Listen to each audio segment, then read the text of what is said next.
Manhã Boa Nova. Notícias do dia, variedades e espiritualidade na sua manhã. Oferecimento: Colchões Castor, um sonho de colchão. Olá, bom dia para você que está sintonizado na Rede Boa Nova de Rádio, na TV Mundo Maior, emissoras da FEAL, Fundação Espírita André Luiz. Nesta sexta-feira, 10 de dezembro de 2021, seja muito bem-vindo e muito bem-vinda aqui à nossa programação. Eu, Vanessa Cavalcante, na apresentação. Desejo uma ótima sexta-feira a toda a nossa equipe da FEAL. Gente, no programa de hoje nós teremos a coluna Deixa Fluir, com Débora Espadoto, teremos nossos comentaristas aqui abordando a qualidade de vida na terceira idade, as notícias do dia, o quadro Atualidades Espiritismo com o jornalista André Trigueiro, daqui a pouquinho conosco, e você sempre participando pelos nossos telefones, 0800 979 5011, faça a sua ligação aí para as linhas do ouvinte, deixe também a sua mensagem, sua participação conosco, ou também tem o 11 2457 5011. No segundo bloco do programa, teremos mais um convidado aqui conosco, é isso mesmo, conectado também, o Antônio César Perry de Carvalho, direto de Araçatuba, falando conosco aqui sobre os 100 anos de espiritismo no local.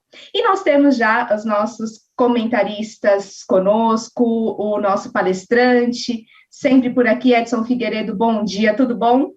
Bom dia, Vanessa, tudo bem, querida? Um prazer estar aqui para mais uma sexta-feira, para mais um programa, e vamos tratar de um tema que interessa a mim, principalmente, e mais alguns ouvintes. Eu não vou falar ainda qual é. Vamos ter um tema muito legal. Todos nós queremos saber sobre isso, viu, senhor Edson? Para isso, também temos um convidado aqui, Walter Farid. Oi, Farid, tudo bom? Seja bem-vindo. Vanessa, bom dia, Vanessa, minha querida e amada filhinha de alma, Edson Figueiredo, gratidão aqui estar com você, a você, telespectador, a você, ouvinte, que está conosco, uma alegria imensa. Eu gostaria de mandar um abraço para toda a equipe técnica que nos assessora aos bastidores. Beijo no coração de cada um. É isso mesmo, toda a nossa equipe que está por aí também fazendo esse programa acontecer. Um abraço à técnica, à produção, telefonistas, redes sociais, todo mundo que acompanha, né, que faz esse programa aqui junto conosco.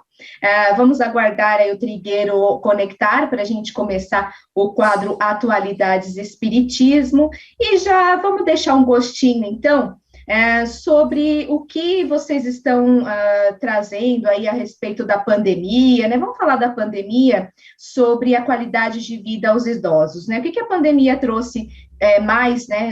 Será que a pandemia trouxe mais qualidade de vida aos idosos, Edson? O que você acha? Olha, eu vou falar por mim, tá? Que eu ainda não sou tão idoso assim, mas estou chegando lá, né? Brincadeira.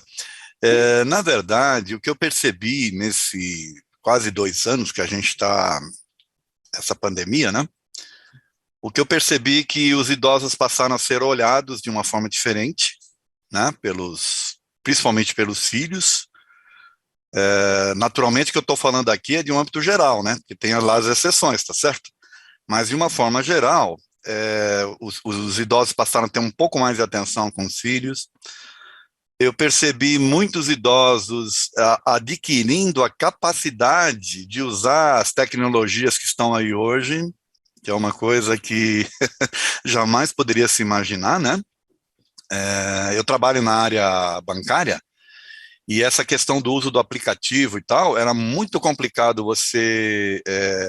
que as pessoas mais idosas, os aposentados principalmente, passassem a usar esse tipo de ferramenta que é útil. Né? Muitos ainda queriam ver o recibinho lá da conta paga, sabe, para garantir que pagou mesmo, tal. E hoje eu percebo que com essa questão até da indisponibilidade de ir nas agências, ou então com as restrições de ir, tiveram que, de alguma forma, assim, um tanto que forçada, a adquirir esse hábito. Então, isso traz qualidade de vida também, porque o idoso deixa de ficar perdendo aquele tempo, né, que ele perderia ali numa fila ou coisa desse tipo, e ele passa a usar esse tempo, né, para ele se desenvolver em algumas coisas. Então, eu vi muitos idosos, por exemplo, fazendo cursos online, né, de faculdades, cursos voltados, naturalmente, para que eles chamam de terceira idade. Lá no próprio Manuel Bento, a quantidade de idosos que estão fazendo curso à tarde e de manhã, através da online, é impressionante. Então, de fato, nesses aspectos aí, eu acho que trouxe, sim, qualidade de vida, né? Nesses aspectos, tá? E você, Farid, o que você tem visto? O Edson, ele fez um spoiler de grande parte do que eu poderia estar dizendo. No entanto, na fase primária do início dessa pandemia, eu, dentro do meu jeito de observar tudo, né, eu observei que na fase inicial, nos primeiros 6 meses, o idoso, ele foi, assim, de certa forma, bastante discriminado.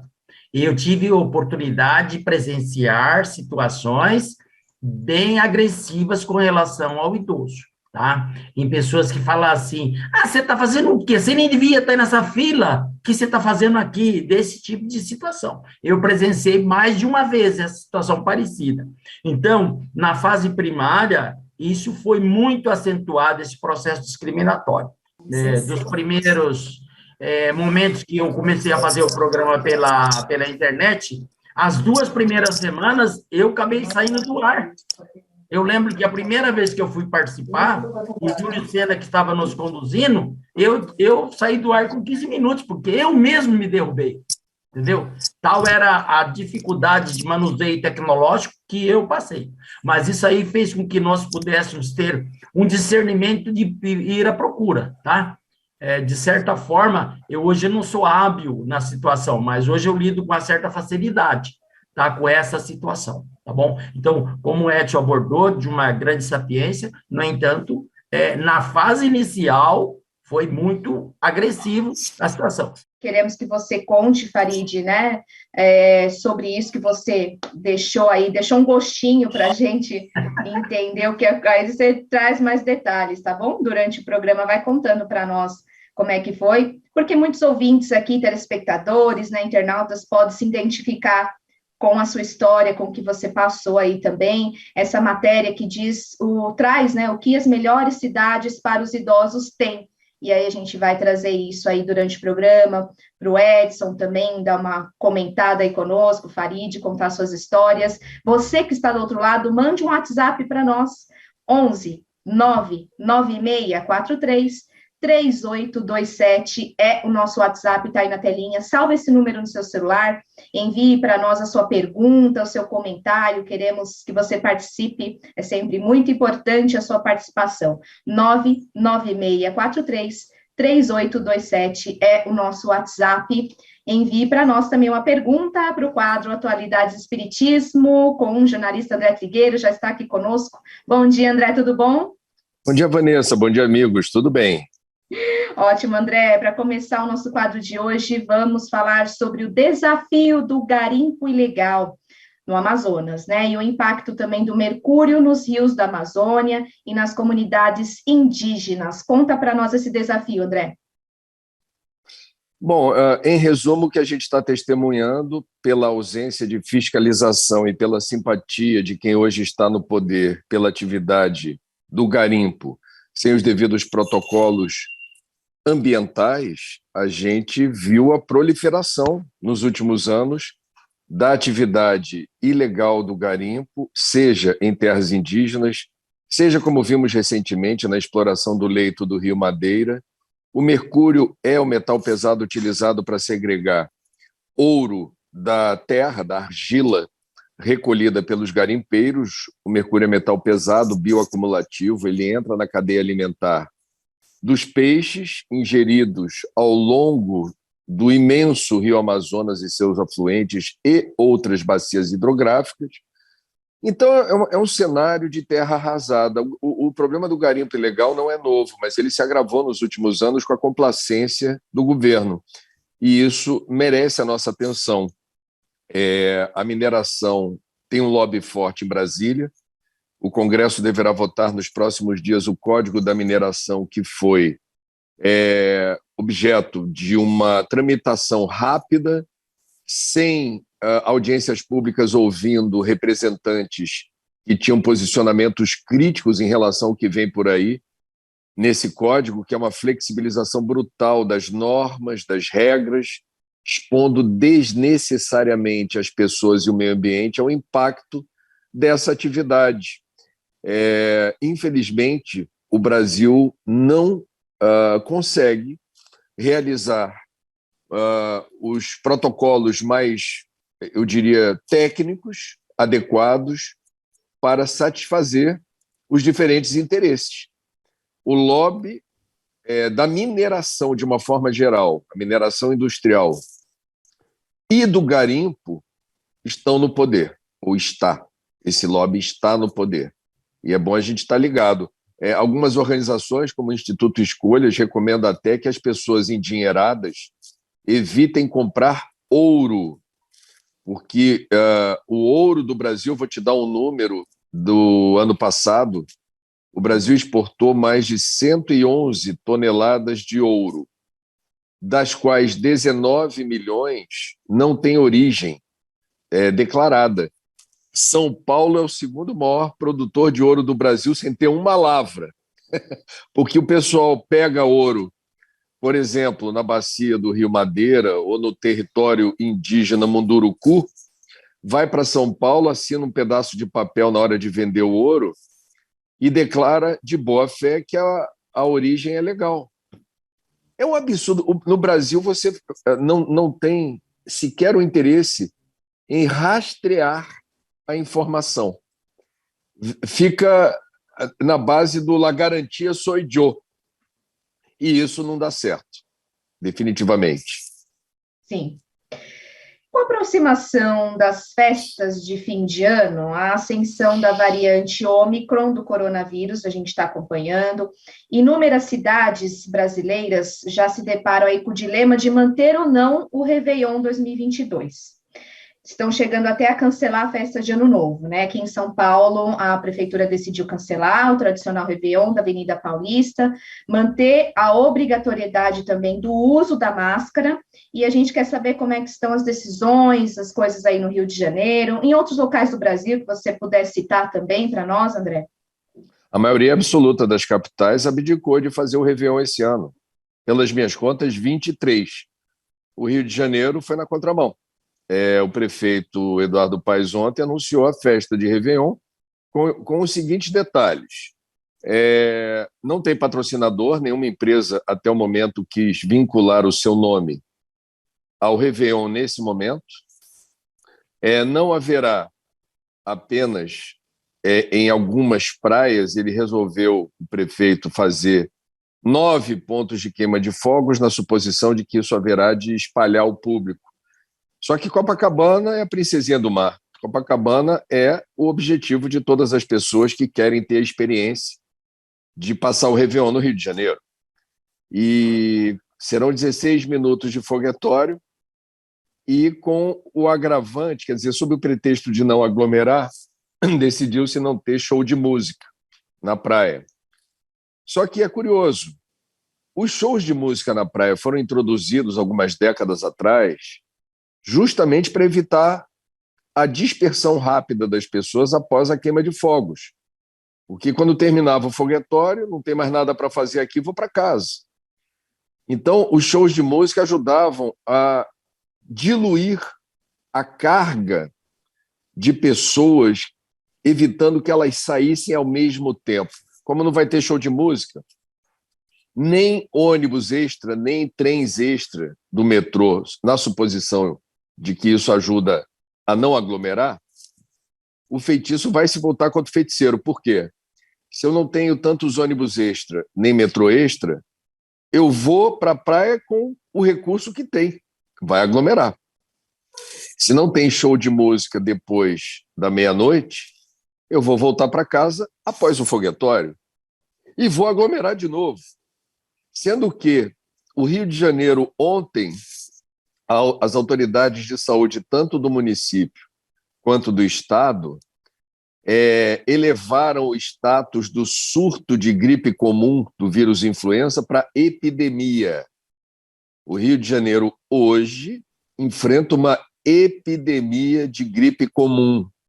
Quando a gente fala gripe comum, caro ouvinte, por favor, não banalize a gripe comum, porque as muitas pessoas que eu conheço, eu tomei vacina contra a gripe comum, então, graças a Deus, até agora nada me aconteceu.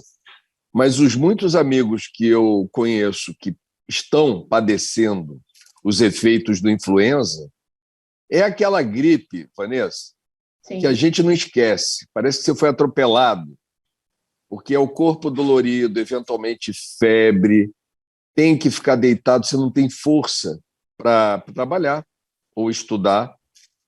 Então, é uma gripe demolidora.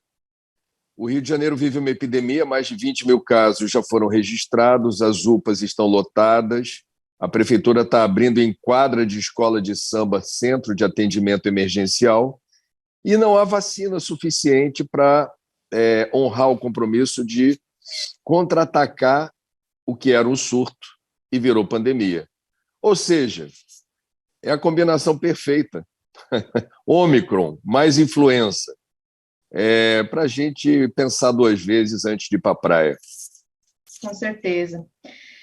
Na segunda-feira, dia 6, o Conselho de Medicina Suíço autorizou o uso de uma cápsula impressa em 3D para a realização de suicídio assistido. A prática é legal na Suíça para pessoas com doenças terminais e quadros irreversíveis e é amparada por médicos. As notícias desse fato trouxeram em pauta a discussão sobre o suicídio assistido. O que o Espiritismo diz sobre suicídio assistido? Como é que fica o espírito de quem toma essa escolha? E o que nós podemos refletir sobre a relação entre evolução intelectual, evolução moral? Tudo isso para você refletir conosco, André. Bom, vamos lá. Em primeiro lugar, o Espiritismo é muito claro quando se posiciona contra suicídio em todas as suas modalidades. À época de Kardec não se usava a expressão suicídio assistido, mas o codificador se debruça sobre uma expressão que é o suicídio indireto, que seria todas as formas da gente desperdiçar fluido vital, comprometendo a nossa resiliência orgânica e precipitando o retorno à pátria espiritual. Então, o suicídio se posiciona claramente contra, tem uma posição crítica, o suicídio, o aborto, a eutanásia, na suposição de que o momento sublime do desencarne não deve ser determinado por nós, porque há um sentido para que a gente espere, aguarde, ou o colapso orgânico, ou o momento em que, por alguma razão, não haverá mais condições do espírito imortal ocupar o veículo carnal. E há um sentido espiritual nisso, é bom frisar. Tem um tempo certo para as coisas. Eclesiastes. Tem o tempo certo de semear, tem o tempo certo de colher, tem o tempo certo de rir, tem o tempo certo de chorar. Na natureza, as coisas acontecem como devem ser no momento certo. O suicídio, ele afronta, portanto, uma lei da natureza, vamos colocar assim. Quando houve o Congresso Espírita Mundial em Lisboa, e eu estava lá, fui convidado por amigos da Suíça para ir àquele país fazer palestras. E, portanto, eu tive muitas oportunidades de conversar com pessoas da Suíça sobre suicídio assistido. E eu fiquei muito impressionado como aquele país banalizou esse procedimento, que, na verdade, não sei se mudou de lá para cá a regra, mas era a seguinte, Vanessa, se você tem algum tipo de dor, algum desconforto grave, que possa ser diagnosticado como algo incurável, algo que não há o que fazer, intratável, e implica em muito sofrimento, pelas regras da Suíça, você poderia, então, solicitar o suicídio assistido, que seria, antes de ser autorizado, pelo menos 2 juntas médicas deveriam comprovar que a sua dor, o seu sofrimento, de fato, ocorrem num patamar que poderia justificar como solução o suicídio assistido. Pelas razões que eu expus, isso jamais será entendido como uma solução. E mesmo os casos raros em que nem uma droga forte, né, possa atenuar ou mitigar uma dor, para nós espíritas há um sentido na maneira como a gente deverá se postar, enfrentar, lidar com esse desconforto. Entretanto, e eu preciso dizer isso, não me parece que a ortotanásia seja um problema do ponto de vista espírita. O que é a ortotanásia? É você, diante de uma doença incurável, que lhe traz muito sofrimento e dor, e os médicos, invariavelmente isso já acontece, oferecem duas rotas terapêuticas. Uma delas mais invasiva, que poderá implicar em ainda mais desconforto, para tentar contra-atacar uma doença, uma patologia, um mal, com baixíssimas ou próximas de zero chances de cura. Ou, e isso seria ortotanásia, você vai ministrar, digamos, anestésicos, tranquilizantes, você vai calibrar a dor, permitindo que a pessoa, sem enfrentar a doença de forma tão invasiva e eventualmente dolorosa, espere o momento do desencarne com os cuidados paliativos. Então, isso me parece extremamente interessante do ponto de vista de situações radicais, de doenças incuráveis, dores terríveis, você ter a medicina em favor de um desencarne digno, sem apressá-lo, mas sem promover uma rota invasiva, dolorosa, de enfrentamento de uma doença que não tem cura, né? Então, não vejo nenhum problema do meu ponto de vista, enquanto espírita, a ortotanásia não representa um risco de desconforto espiritual após um desencarne nesses termos. Portanto, a vida é uma prova escolhida. A gente está aqui para viver, a gente não está aqui para se matar. Não está no mapa kármico de ninguém, não está no planejamento espiritual de ninguém vir ao mundo para, a partir de um momento de extremo dissabor, enfrentando muitos obstáculos, situações hostis, você levar a cabo um projeto violento de autoextermínio. Isso, em nenhuma hipótese, o suicídio significa alívio ou solução para os problemas. Nenhuma. No programa de hoje, os nossos comentaristas também vão falar sobre as melhores cidades, né? O que essas melhores cidades para os idosos têm? A matéria vai trazer isso, mas a pergunta é: o que você pretende fazer quando se aposentar, André? Bom, primeiro, eu não tenho o mito da aposentadoria como algo fantástico, maravilhoso, sensacional. Graças a Deus, essa cultura horrorosa brasileira. Você trabalha pensando só em aposentadoria, né? Quer dizer, eu não tenho isso. Para mim, faz sentido a ideia de que, mesmo desobrigado de trabalhar para o sustento material, eu permaneço em atividade. Já há décadas atrás, algumas grandes empresas, uma delas a Petrobras, começou a perceber que funcionários aposentados se deparavam com uma brutal depressão ou patologias de ordem mental, porque, embora ambicionassem o momento tão sonhado da aposentadoria, não se preparavam para ocupar o seu tempo depois de uma rotina de décadas, com hora para chegar no trabalho, tarefas a serem desempenhadas, prazos e metas. De repente, você fica lá, livre, leve e solto, e é impressionante a quantidade monumental de pessoas que não lida bem com isso, porque tem uma hora que você fala, peraí, tem algo errado, eu não tô bem assim, por incrível que pareça. Então, essas empresas começaram a oferecer, antes da aposentadoria chegar, cursos, orientações de técnicos para esses funcionários se prepararem melhor para este momento.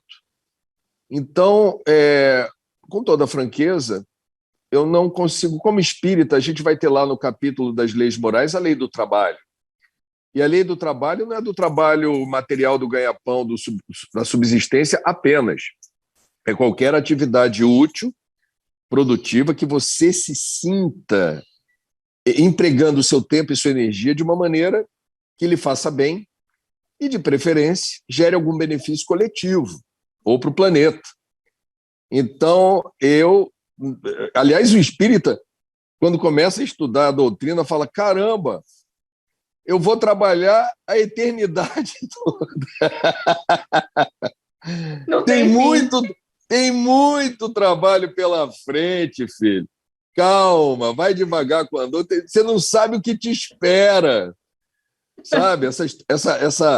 Esse céu idílico, assim. Ah, eu vou estar nas nuvens flutuando, ouvindo harpas. Não é bem assim. Então, te prepara. Quanto mais a gente evolui... Sabe aquele ditado que diz assim? Quanto mais eu trabalho, mais tarefas me aparecem, né? É mais ou menos assim o que eu entendi da doutrina espírita agora. Obviamente, conciliando com momentos de trégua, de relaxamento, de vibração, de enternecimento, de alegria. Mas o trabalho explica a nossa função no universo. Não existe ponto morto, não existe neutralidade. O tempo todo a gente participa dessa imensa engrenagem que dá sustentação e equilíbrio ao universo. Não dá para a gente se omitir dizendo agora não quero fazer nada. A gente não foi projetado para não fazer nada, é isso que eu quero dizer. Sim.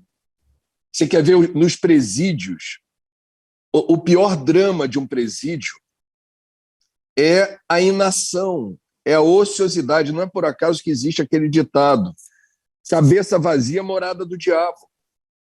Esse ditado tem uma sabedoria imensa. Tem mesmo. Continua com o papo das 9, tá bom? Quando você se aposentar. Fazer uma edição por semana. Tá ótimo, já tá 5 ótimo. minutos, 5 minutinhos. Não, é pouco, não. Obrigada, André. Bom final beijo, de ano, fica com Deus. Mais. Fiquem com Deus, tudo de bom. Tudo de bom. Tchau. Vamos participando aqui do Manhã Boa Nova, gente. Vai falando aí o que você quer fazer. O que você vai fazer quando você se aposentar? Você já é um aposentado? Conta para nós o que você está fazendo.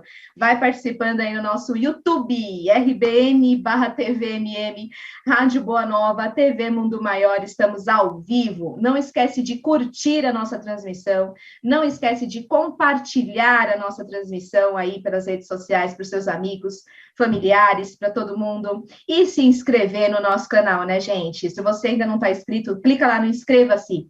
Você já vai acompanhar toda a nossa programação, todas as nossas transmissões aqui, né, nas emissoras da FEAL, lá no nosso YouTube. Você fica inscrito e ativa o sininho para receber as notificações, também acompanhar. Já trouxemos aí, né, a introdução do tema, os nossos comentaristas, mas a matéria diz assim, né? Quem disse que ser velho, entre aspas, significa ter que ficar parado em casa sem fazer nada? Pois é, né, gente? Histórias de idosos nos mostram que é possível, sim, fazer atividades e distrair a mente para ter uma qualidade de vida melhor. Pessoas acima de 70 anos que utilizam espaços públicos oferecidos pelas 3 melhores cidades do país para que idosos possam viver melhor, relataram suas histórias para um levantamento feito por um instituto de longevidade. Edmeia Pereira Correia, de 73 anos, nascida em Santos, São Paulo, nunca teve a oportunidade de praticar esportes por causa da rotina corrida, mas a vida acabou por trazer isso para ela de uma forma inesperada há mais de 15 anos e a resiliência falou mais alto. Meu filho ficou cego quando tinha 24 anos. Ele sempre gostou de surf, então decidimos que esse sonho poderia ser realizado. Ao começar as aulas, vi que também podia. Tinha 58 anos. Resolvi com meu esposo arriscar, conta ela. E essa história valeu a pena. A família está inscrita em uma escolinha que é oferecida pela Prefeitura de Santos, gratuita, e toda semana estão pegando onda. Será que este é um exemplo de que a melhor idade é a terceira idade? Farid. Vanessa, na sua explanação aí, eu fiquei aqui pensando, porque normalmente a situação no Brasil, o brasileiro tem uma mania muito acentuada de classificar o idoso, todo idoso para o brasileiro é velho, pode observar. Só que a pessoa não tem o entendimento de que o idoso não precisa necessariamente ser velho.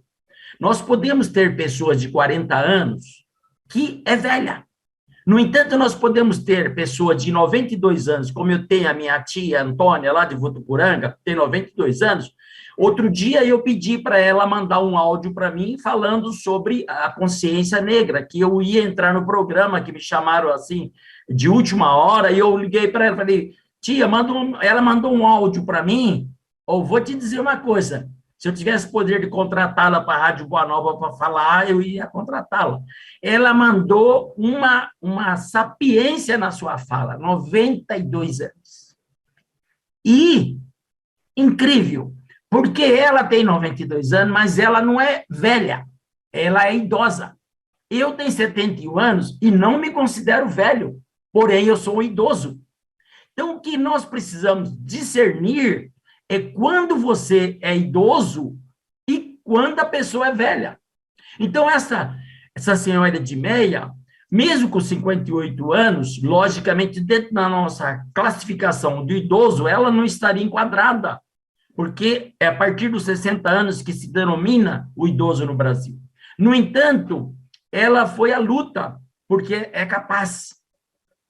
Eu, em todo o meu tempo, desde de criança, quando eu comecei a trabalhar, com 12 para 13 anos, eu comecei a trabalhar em farmácia, eu observo tudo, por esse sentido inato que eu tenho de ser criado lá no sítio, na roça, eu observo tudo, sabe? Eu finjo que não estou prestando atenção, mas eu estou prestando atenção. E eu tenho observado que, cronologicamente, nós temos tido um índice muito maior das pessoas idosas no Brasil. E também nós temos um índice muito grande de velhos, mas os velhos nem sempre estão com mais de 60 anos. Então, é muito importante que nós tenhamos uma compreensão. Se nós levarmos em consideração, em 1948, lá, quando a ONU criou os direitos humanos aí, lá no artigo 25, ele fala que todo ser humano tem o direito pleno da vida, em amparo, inclusive, no idoso. No entanto, depois de 55 anos que foi estabelecido a criação do Estatuto do Idoso no Brasil, e até hoje não é nem um pouquinho respeitado. Não vem dizer que ele é respeitado, que ele não é. Tá? O Edson não está dizendo nada, mas com a sobrancelha ele está concordando comigo pelo que eu percebi. Entendeu, Vanessa? Não sei se era esse momento que você queria que eu conduzisse, tá? Mas é uma situação, é isso. E a dona Edmeia é um exemplo para que muitos jovens velhos possam segui-la. Muitos jovens velhos podem seguir, porque tudo há tempo. Eu estou aqui nesse vivenciamento com 71 anos, mas eu tenho um objetivo. Nessa experiência vivencial, nesse corpício faridiano, eu pretendo viver 200 anos. Agora, se eu vou chegar lá, é outra história, mas eu estou vivendo intensamente. Na minha vida profissional, eu trabalhei basicamente em 4 empresas, e trabalhei como empregado 54 anos. E eu tenho muita alegria em ter trabalhado nesse segmento. Por quê? Porque às vezes eu tenho a facilidade de ter uma boa memória, porque eu não parei em nenhum momento. Tá? Acho que falei demais, Vanessa, me perdoe. Imagina, você está aqui para falar, que a gente está desejando que você viva esses 200 anos, tá? Que você tenha muitos anos de vida. Fala, Edson. Desculpa, a minha idade não me permite lembrar qual foi a pergunta. Edson, eu já Oi. vou te convidar a você acompanhar o programa de segunda-feira. Amanhã, Boa Nova de segunda-feira, vai falar sobre a memória. Então tá Então, bom. você Obrigado. vai precisar acompanhar. É uma brincadeirinha, mas de fato eu não lembro. Poderia É repetir, por favor? a história da Edmeia Pereira, né? Ela está Sim, falando a aí história é que, fantástica, né? então, Então, mas aí você é um fez um exemplo, né? questionamento. Você fez um questionamento em cima da história. Qual foi? Esse é um exemplo de que a melhor idade é a terceira Sim. idade? Ou será que a melhor idade é adulto, ou é adolescente, ou é criança? É isso aí que a gente quer Sim. saber. Bom, primeiro a gente tem que entender por que se classificou ou se deu esse adjetivo, né, de melhor idade para essa idade. Sim. Muita gente acha que é só porque é para agradar lá os velhinhos que já estão no bico do corvo, né? Então vamos falar que é a melhor idade para eles, mas não é isso. Tem que pensar em termos psicológicos, em termos de outras questões aí que a maioria das pessoas não estão preparadas e nem querem, às vezes, se deparar com a situação. O que acontece na idade mais adulta, vamos assim dizer? Você já passou por uma série de experiências de vida, então você já tem uma condição hoje de tratar determinados assuntos de uma forma muito mais inteligente e emocionalmente mais equilibrada. Você já não vai mais, sabe, entrar em determinadas situações de troca de energias aí que não compensam, você já reflete melhor se vale a pena, sabe, entrar numa determinada demanda ou não, enquanto que na fase de jovem, então você está com aquela energia toda, você vai, né, vai tendo seus aprendizados, às vezes, na base das porradas mesmo, discute o termo que eu estou usando aqui, né, mas como você não tem a ciência, você não tem o conhecimento, você vai na experimentação. Com o idoso já é um pouco diferente. Tem um estudo, inclusive, feito numa universidade, que acho que foi em Stanford, depois eu vou olhar direitinho e falo para vocês, sobre essa questão, porque dizem que o cérebro do idoso, ele perde, né, determinadas características e determinadas condições. Porém, como o idoso já sabe quais são os caminhos, porque ele já vivenciou, ele gasta menos energia no cérebro para fazer as coisas. Olha que coisa interessante. Isso é a ciência falando. Né? Porque como eu já aprendi as coisas, eu já não preciso mais, aquilo que eu estava falando, né? Eu não preciso mais ficar me debatendo, eu não preciso mais ficar entrando em determinadas demandas, porque eu sei que aquilo não é legal, que aquilo não vai dar certo, aquilo não vai ser bom para mim como pessoa, e por aí afora. Então, a idade adulta traz esse tipo de situação para a pessoa que está vivenciando essa idade. Mas como muito bem falou o Farid, essa questão de ser idoso ou não, ela não está no corpo físico, ela está no mental.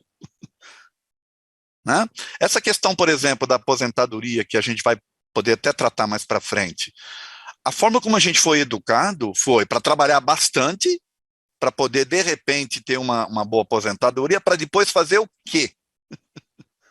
Quer dizer, você trabalhou a sua vida inteira para se aposentar. E aí você decide se aposentar, bom, e agora? O que eu faço da minha vida? Sim. Não é? Sim. Então, falta esse tipo de planejamento, falta esse tipo de educação, inclusive, nas escolas, como falta educação financeira, falta um monte de educação aí para reposicionar as pessoas para essa questão. Até porque, Vanessa, até 30 anos atrás, a média de idade que se tinha para o brasileiro era de 50 anos, 60 anos no máximo. Verdade. Tá? Hoje, nós estamos já vivenciando, veja o exemplo dessa mulher maravilhosa, com 58 anos de idade, ela foi aprender a surfar junto com o filho, cego ainda, e com 73, né, ela está surfando. Meu Deus, gostaria eu de chegar nessa idade aí. É que se eu for surfar, eu vou acabar afundando, mas a minha ideia,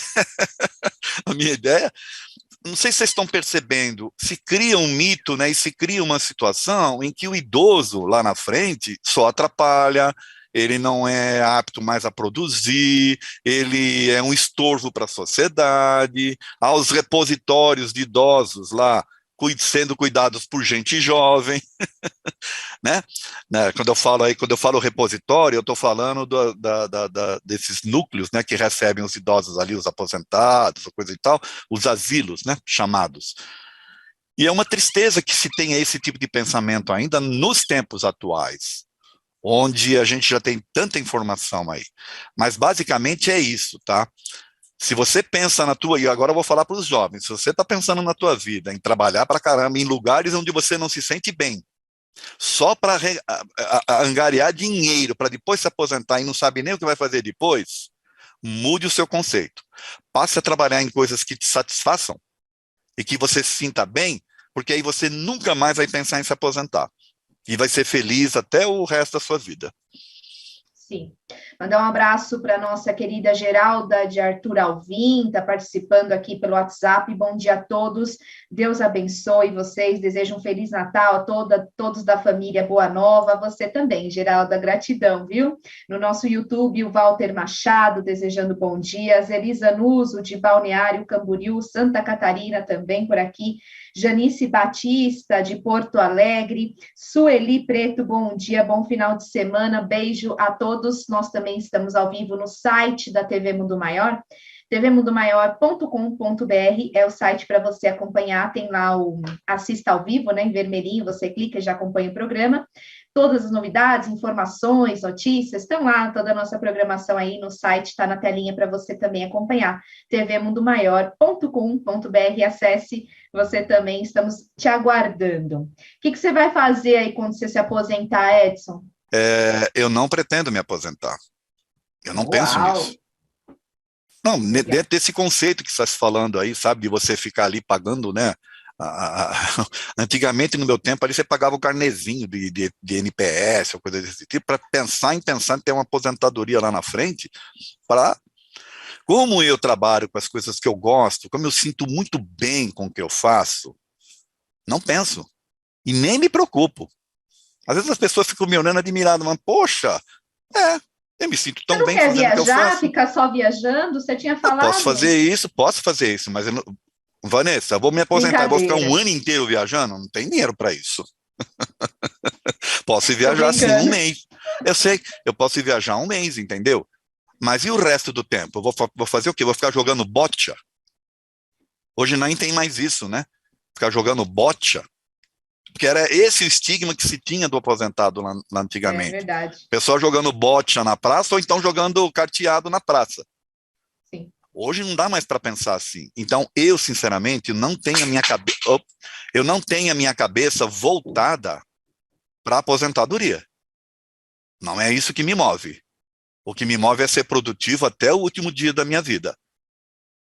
E aí eu vou buscar as coisas que me satisfazem, as coisas que me fazem, sabe, eu estar bem comigo mesmo, né? Naturalmente que a gente tem que buscar aí o equilíbrio financeiro em relação a essas questões, mas você veja o seguinte, Vanessa, o sonho de tanta gente que foi meio que, sabe o estresse todo que causou aquela discussão da Previdência? Sei. Sabe aquele estresse? Por que causou esse estresse? Porque se tinha esse modelo de que as pessoas tinham que contribuir para depois o governo ir lá e sustentá-las durante um período. Ora, você vai querer ficar sendo atrelado a uma aposentadoria do governo com esse tipo de situação que você está vivenciando aí, que o governo não consegue sequer pagar suas contas? Pelo amor de Deus, aí é você entregar a sua vida, entregar a sua energia, entregar os seus anseios, né, de futuro nas mãos de pessoas estranhas. Quando você tem esse tipo de pensamento, você já está aposentado antes de saber, antes de se tornar velho, entende? Então eu não pretendo me aposentar, eu vou continuar trabalhando, produtivo, fazendo aquilo que eu gosto, né? E até onde der. E o trabalho voluntário que você faz muito bem também, né, meu amigo? Não, isso aí é fantástico, né? Isso aí não tem...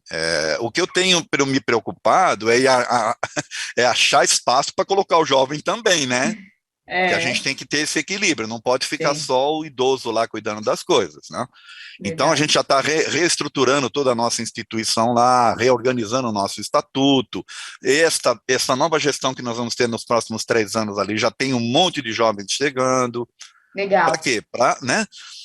Porque aí você tem que usar a capacidade que você tem da administração de mais de 30 anos da casa espírita para passar isso para os demais, que ainda vão aprender. Quer dizer, então, olha só o tipo de uso vamos assim dizer, da sua experiência de adulto, né? Para você ser útil para a sociedade, ser útil para as pessoas e por aí afora. Então, não tem aposentadoria, não. Não tem, não tem. Tem muito trabalho, né? Com certeza. Tem muita coisa para fazer. Parar e ficar olhando assim, o que eu faço agora, como você falou, é muito estranho, né? Eu amo trabalhar, sempre gostei. Então, para mim, tanto é que eu arrumei 2 agora, 2 trabalhos. Mas, assim, é uma coisa que é estranha mesmo, ficar sem fazer nada. O que você está fazendo? O que você anda fazendo, Farid? Conta para nós. Olha, Vanessa, o Edson fez algumas colocações e que o telespectador e o ouvinte não está me vendo, mas eu dei risada, porque ele foi assim, tão feliz nas colocações que ele fez lembrar. No meus 54 anos que eu trabalhei, assim, hoje eu trabalho, mas eu não estou mais ligado à empresa. E quando eu aposentei a primeira vez, eu aposentei, na realidade, 3 vezes, né, nessas etapas todas.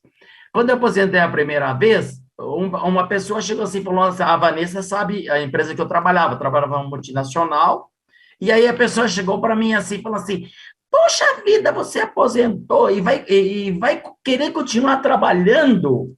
Desse jeito você vai ficar rico. Hoje, eu não faria mais o que eu falei para aquela pessoa. Eu falei assim, eu não estou preocupado em ficar rico, eu já nasci rico. Se por acaso eu fui pobre algum dia, eu esqueci. Porque eu falei de uma maneira sarcástica, porque a pessoa pensa que o indivíduo, quando ele aposenta cronologicamente, ele é o quê? Ele precisa ficar aí, mundo, esperando tudo. Nós temos que ser ativo. E o Edson fez algumas colocações muito importantes. Nós temos as experiências. Se vocês observarem a sociedade japonesa, até o nome é difícil de pronunciar, Toshigori, que é aqueles senhores de 80, 90 anos, 100 anos, eles são consultados pelo aquele grupo familiar ali, da opinião, extremamente respeitado, porque a experiência que aquele idoso tem, vale a pena passar aos jovens. E os jovens, nesses países, como o Japão que eu citei, respeitam a opinião desses senhores, desses idosos. No entanto, nós precisamos trabalhar o jovem. O jovem é como uma argila, quando está lá sendo moldada, tem que ser trabalhada para que aquele jovem, quando consolidado na fase adulta e na fase do idoso, ele tenha a compreensão que ele é um ser útil, ele pode passar muito mais sabiamente aquelas experiências. Então, nós temos que eliminar esse estigma de tratar o idoso no Brasil como velho. Nós temos que observar isso. Como o Edson bem falou, nós idosos temos assim a capacidade de estar utilizando menor quantidade de energia do nosso cérebro, porque nós já temos ali aquele exercício experiencial implantado no nosso sistema. Nós agimos como dirigir. Uma vez que nós aprendemos a dirigir, nós agimos espontaneamente. Nós agimos com aquela serenidade de sem ter que buscar. Eu, por exemplo, eu tenho só 8 atividades diferentes. Inclusive, em 2022, eu compus uma música, mais o meu parceiro, Luiz de Santo, nós vamos a fazer palestras e a cantar, apresentar, e eu não canto, eu só faço a parte das letras. E o Luigi, ele vai cantar e eu vou fazer uma palestra. Nós temos já para janeiro 2 palestras agendadas em asilos. Então, a palestra ela tem como base chegadas e partidas. Eu fiz outro dia a palestra com ele, utilizando esse termo. Por que nós vamos trabalhar no sentido que nós vamos levar uma mensagem através da música a esses nossos irmãos que já estão na fase de idosos, para que nós possamos ter a compreensão que um dia nós chegamos no nosso processo reencarnatório. Um dia nós nascemos aqui, porém, um dia nós partiremos dessa roupagem física. Mas a vida ela continua, nós somos seres imortais. Então, nós vamos passar essa mensagem através da música, através da palavra para esses idosos. Porque já que eu estou com 8 atividades, então vou adicionar mais uma. Mas é um sentido que eu não sinto cansado, porque é tão prazeroso. Eu, há 55 anos, há 56, eu só durmo 6 horas por noite. 6 horas. Independente do que eu vou fazer. Ah, por que você acordou 6 horas? Para ficar mais tempo curtindo a vida. Enquanto eu estou vendo as coisas. Embora eu estou dormindo, eu estou vivendo, mas estou vivendo numa condição de reparadora do meu sono. Porém, quando eu estou aí no dia a dia, tem que observar. Ontem, por exemplo, eu tirei o dia todo para cuidar das minhas plantas aqui em Guarulhos. Eu tenho em torno de 96 vasos, porque a partir de concreto, 96 vasos. Então, eu tirei o meu tempo ontem para observar se algumas daquelas plantas necessitavam ter as folhas envelhecidas, reparadas, tal. Então, isso é muito, muito importante. Agora, se você quiser desencarnar logo, aposenta e fica lá assistindo os programas que só fala de destruição. Aí você vai desencarnar muito mais precocemente. Tá? Vai. Então, é isso, é a minha participação aí. Tá bom? Eu queria que você falasse das plantas. Que bom que você já falou. Fala aí, Edson. Eu queria, dentro da fala do Farid, que eu achei fantástica, eu queria só fazer uns complementos aqui. Sim. Né? Por exemplo, eu trabalho, comercialmente falando, eu sou gerente comercial de uma empresa, sou presidente lá do Grupo Espírita Manuel Bento, eu dou aula, né, de curso faço palestras também, tenho um canal no YouTube, participo aqui do Manhã Boa Nova, estou fazendo curso de inglês para melhorar o meu inglês. Ou seja, por que eu vou me aposentar se eu estou na minha fase mais produtiva? Né? E aí eu queria trazer para vocês, eu falei que eu ia trazer depois, o livro que eu citei, que faz parte de um estudo de uma universidade, é de um neuropsicólogo, que o nome dele é Elknon Goldberg. E o título do livro dele é The Wisdom Paradox, ou seja, o paradoxo da sabedoria. E no subtítulo é Como sua mente pode crescer mais forte enquanto o cérebro envelhece. Olha que coisa interessante. Né? E aí a conclusão básica desse livro é justamente essa. É que como você já sabe os caminhos, você gasta menos energia, entendeu? Então você pode disponibilizar essa tua energia para outras coisas e ser mais criativo ainda. Muito bom, muito bom. Vamos trazer os ouvintes, por isso queremos que você continue participando conosco aqui no Manhã Boa Nova, que vai para o intervalo e nós voltamos daqui a pouco, então fique por aí.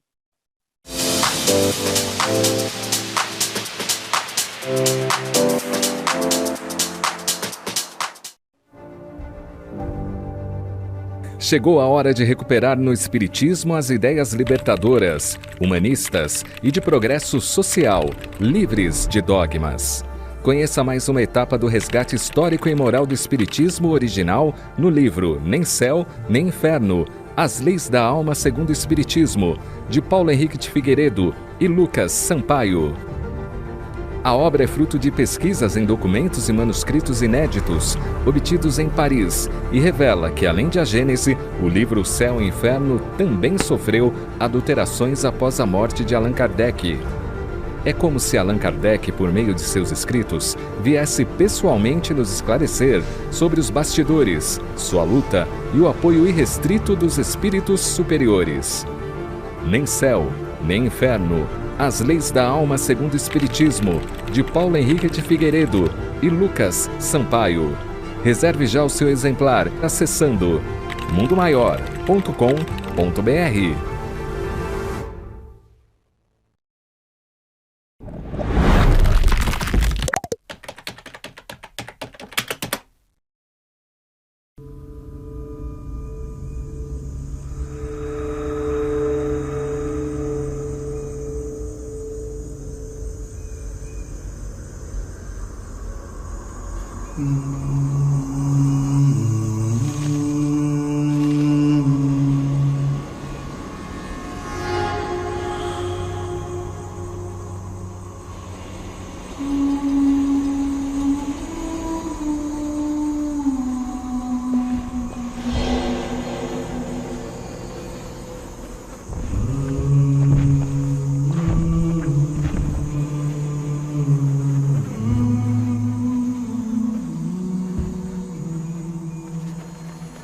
furacão silencioso, um redemoinho mental, uma tormenta diária, uma dor abissal.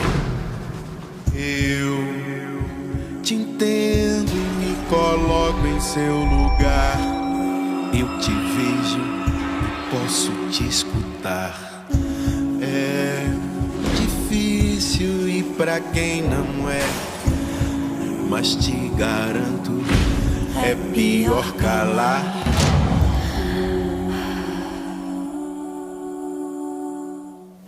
Em silêncio você morre aos poucos. E morrer não é opção. O que se sente não escolhe quem afeta e nem tem definição. Mas vem cá, fique sabendo que tudo pode mudar. Fala, pode se abrir, que tem gente pra te escutar.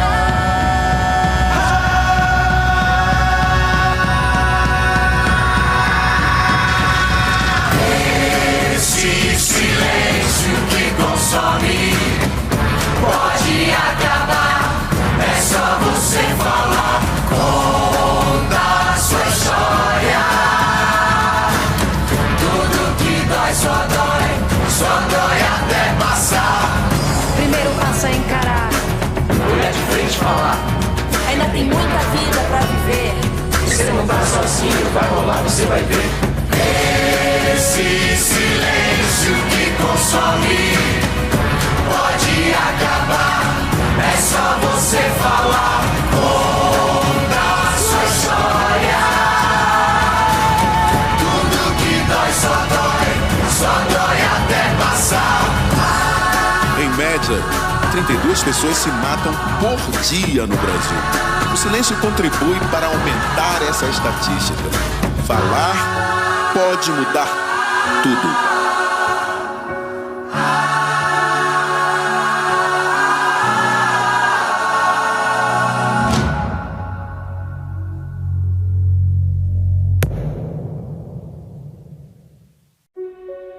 Em 1868, Kardec lança Gênese, seu último livro. 3 anos após a morte de Kardec, uma nova edição de A Gênese é lançada.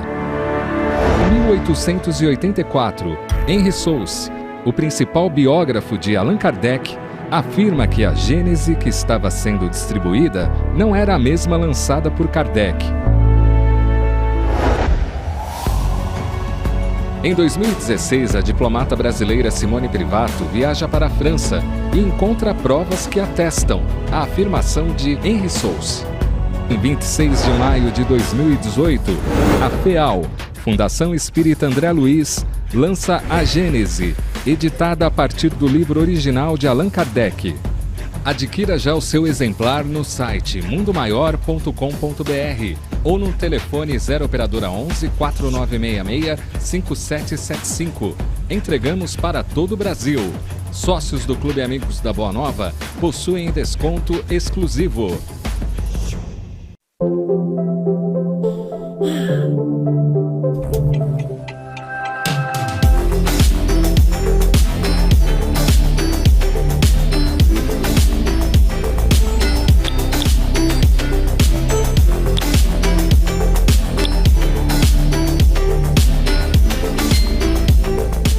Você precisa desabafar?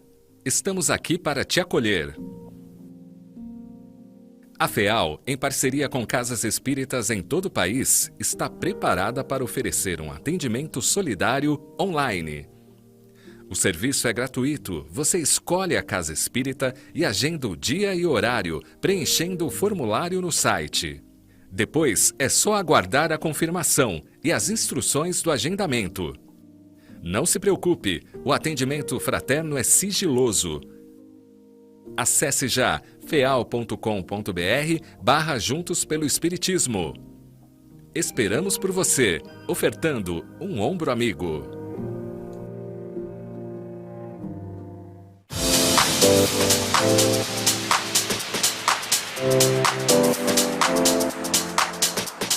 De volta com Manhã Boa Nova, você vai participando aqui conosco e acompanhando agora as notícias do dia. Aplicativo do Conect SUS deixa de apresentar vacinas e o site está fora do ar. Durante a madrugada, o site do Conect SUS e a página do Ministério da Saúde sofreram um ataque hacker. O grupo assumiu o ataque e disse que diversos dados internos foram copiados e excluídos. Auxílio Brasil, segunda parcela começa a ser paga nesta sexta. Famílias beneficiárias vão receber um valor mínimo de R$ 400 neste mês, seguindo o calendário do antigo Bolsa Família. Júri da Kiss, resultado do julgamento sobre o incêndio na boate, sai nesta sexta-feira. Ministério Público e assistentes de acusação fazem a réplica dos debates a partir das 10 horas, defesas têm tréplica às 13h15 e após, juiz e jurados se reúnem para a decisão. Mudança na cor do mar no Rio de Janeiro. Proliferação de algas pode explicar fenômeno, dizem cientistas. Pesquisadores de 4 universidades públicas e um instituto afirmam que nenhuma espécie de alga tóxica foi identificada até o momento, mas dados ainda não são conclusivos. Senado aprova projeto que estabelece medidas para proteger entregadores de apps. Proposta prevê garantia de acesso a itens como água, álcool em gel e máscaras. Empresa também deve oferecer seguro e assistência financeira a funcionário com Covid. Texto segue para sanção presidencial. 62% das empresas planejam voltar ao trabalho presencial. 78% dos profissionais que preferem home office cogitam trocar de emprego, mostram as pesquisas. 59,2% das empresas cogitam revezamento entre home office e escritório, considerando a vontade de 79% dos profissionais de tecnologia que têm o remoto como modelo favorito. Eu tenho um aqui em casa que prefere esse modelo. Inclusive, ele está dormindo ainda, daqui a pouco ele acorda, vamos falar baixo. Gente, vamos falar do 31º concurso de poesia com temática espírita, que será um evento virtual. A Arte Poética Castro Alves realiza a entrega do Prêmio Castro Alves neste domingo, 12 de dezembro, às 15 horas. O resultado após o evento estará no site do Grupo da Paz, grupodapaz.com.br. A apresentação musical é de Moacir Camargo, palestra de Adeilson Salles, leitura das poesias Guiomar Santana e José Damião, e o Altamirando Carneiro com a declamação de uma poesia mediúnica. A festa virtual nos canais do Grupo da Paz vão ser realizadas no Facebook. Então, você acesse pelo Facebook do Grupo da Paz, facebook.com/Grupo da Paz Espíritas, sem acento, assim, tudo junto.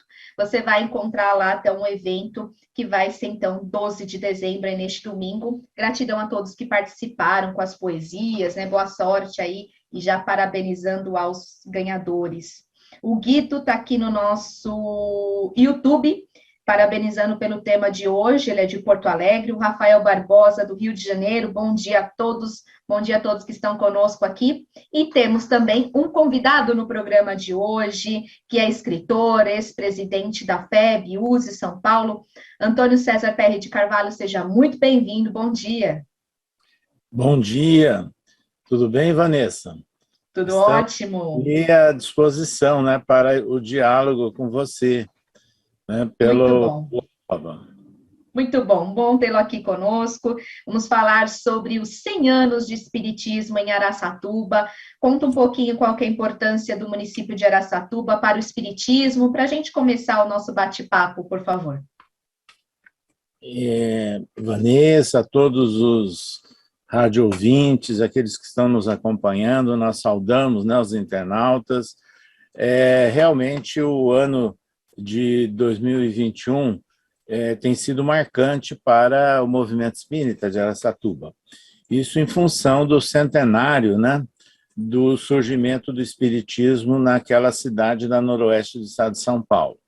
Tudo aconteceu quando, em 21 de abril do ano de 1921, foi fundada a União Espírita Paz e Caridade, o primeiro centro espírita da cidade, e foi fundado por Gedeão Fernandes de Miranda, que nós chegamos até a conhecer, né, já no nonagenário, e o entrevistamos, né?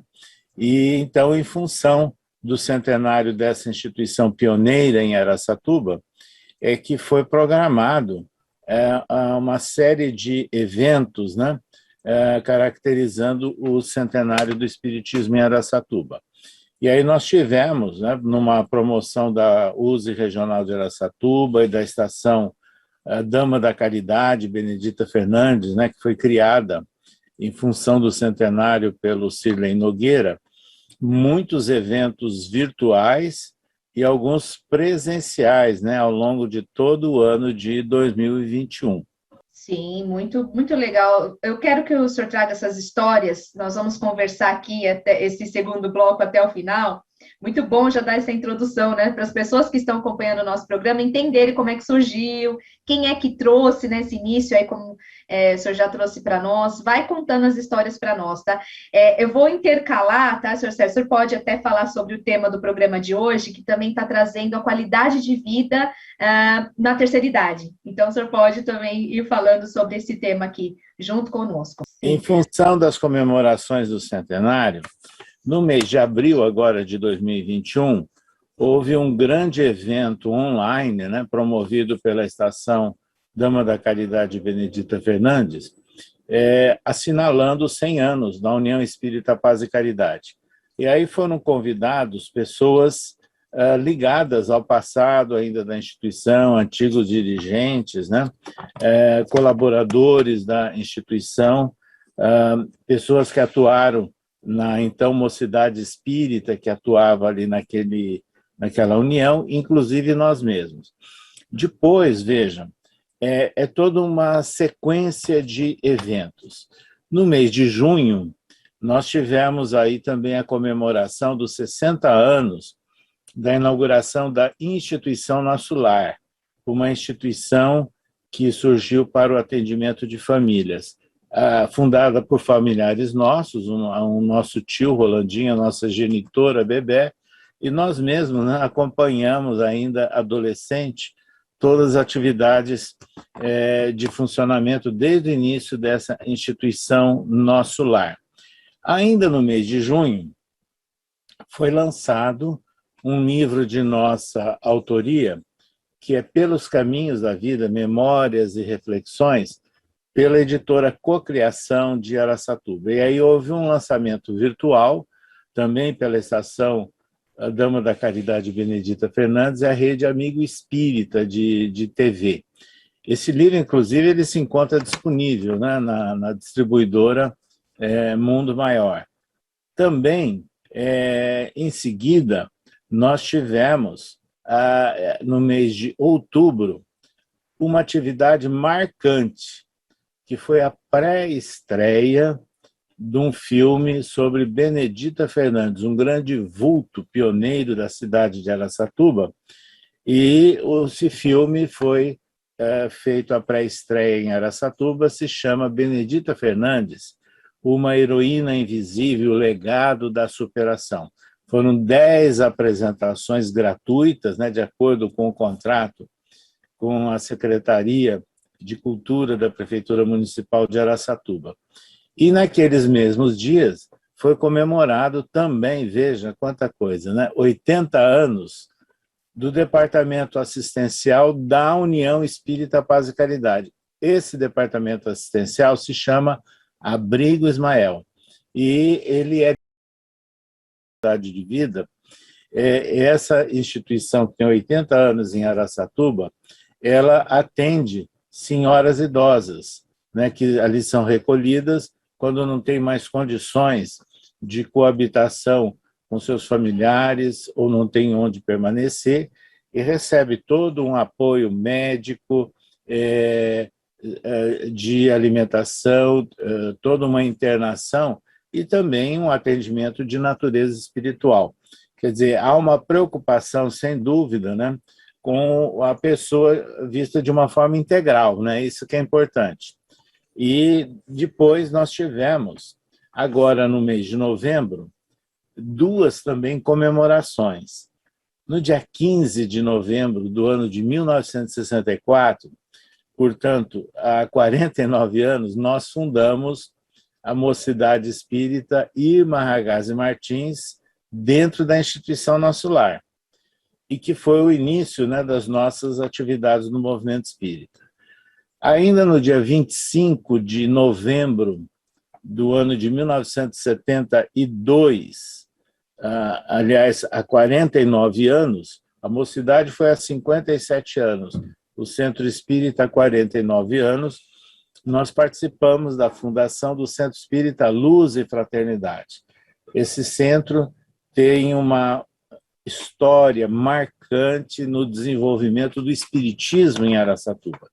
Inclusive, foi o primeiro centro espírita do estado de São Paulo que adotou um programa de estudo e prática da mediunidade chamado COEM, Centro de Orientação e Educação Mediúnica, que foi adotado, né, de um centro originário em Curitiba.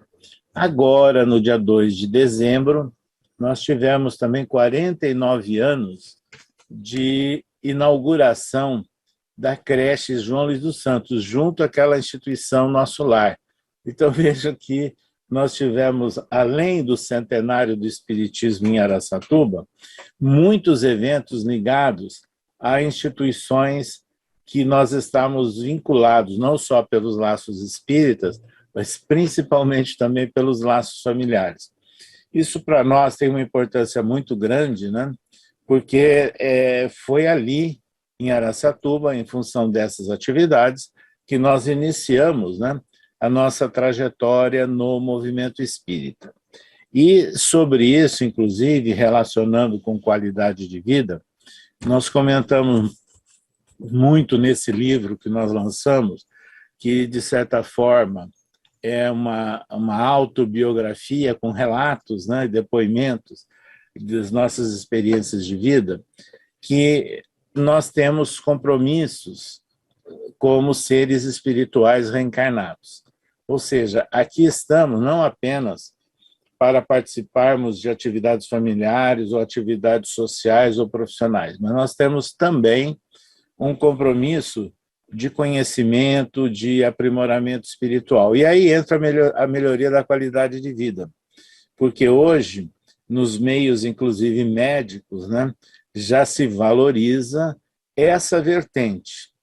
Tanto que começou nos Estados Unidos, nós já temos em vários hospitais, inclusive da capital paulista, grandes hospitais, a adoção da chamada capelania, ou um departamento do hospital que favorece um atendimento de religiosidade aos doentes internados, desde que eles queiram e a família autorize. Por que isso?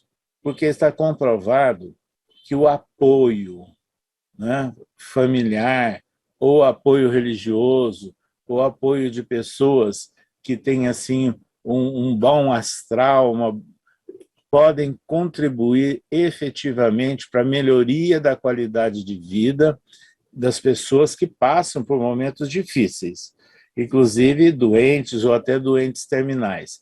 Isso é uma comprovação já em nossos dias. Por isso é que nós estamos vendo essa nova realidade, né, nos grandes hospitais aqui da capital paulista.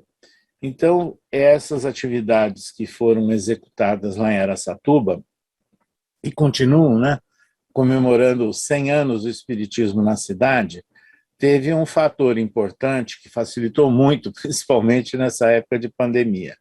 Foi quando, há um ano e poucos meses atrás, o Cirlei Nogueira criou um canal, que é o Estação Dama da Caridade Benedita Fernandes.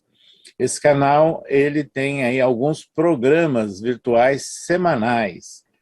Para você ter uma ideia, em um ano nós já estamos atingindo aí perto de 100 programas que foram levados ao ar, e de uma forma variada, né? Com personagens de Araçatuba, da região, e convidados do Brasil e até do exterior. Então, é importante que, através dessas transmissões virtuais, e numa época de pandemia, que muitas comemorações foram feitas exclusivamente de uma maneira virtual, utilizando esse Estação Dama da Caridade. Agora, né, é que nós estamos retornando parcial e com muito cuidado, né, atendendo a normas sanitárias, algumas atividades presenciais. Então, os 100 anos do Espiritismo em Araçatuba foram marcados até que de uma forma muito dinâmica, né? E nós tivemos a oportunidade de comparecer até em outubro lá em Araçatuba e agora em novembro, reiniciando, né, atividades presenciais em outubro para palestra nos 80 anos do Abrigo Ismael, né, aquele abrigo dedicado às senhoras. Quando também nós fizemos um lançamento local daquele livro nosso, Pelos Caminhos da Vida, Memórias e Reflexões.